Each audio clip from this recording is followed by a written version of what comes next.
All right, how about part 3? Let's talk about isotonic solutions, hypotonic solutions, and hypertonic solutions. All right, so isotonic is iso-perfect. They always help you to create equilibrium. They always help all your friends get along.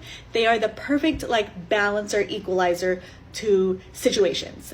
So for example, normal saline is isotonic.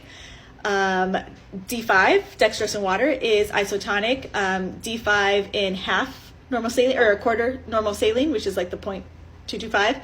Hypotonic, think about hippo, makes the fluid cells swell up like a hippopotamus. That always helps me.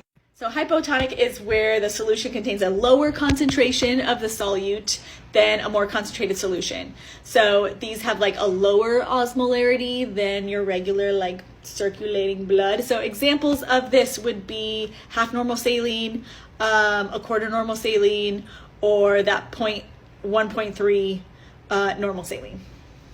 Now hypertonic.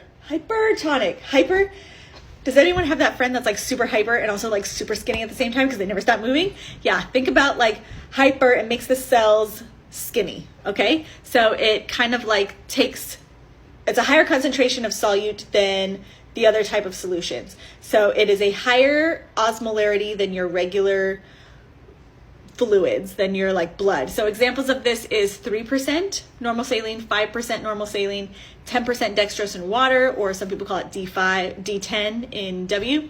And then other ones are D5W normal saline, D5W with half normal saline, and then dextrose in LR, or some people call it D5LR. I hope this helps.